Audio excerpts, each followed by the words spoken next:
دايما بنسمع جملة حبي نفسك عشان الناس تحبك، بس محدش قال لنا ازاي.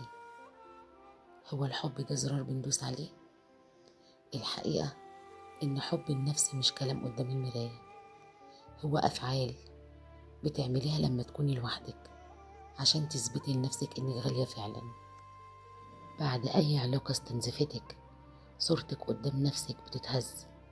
حب النفس هنا معناه وضع حدود، يعني تقولي لأ لأي حاجة بتيجي على راحتك، يعني تبطلي تجلدي نفسك على غلطات الماضي وتعاملي نفسك كأنك بتعاملي أغلى صديقة عندك.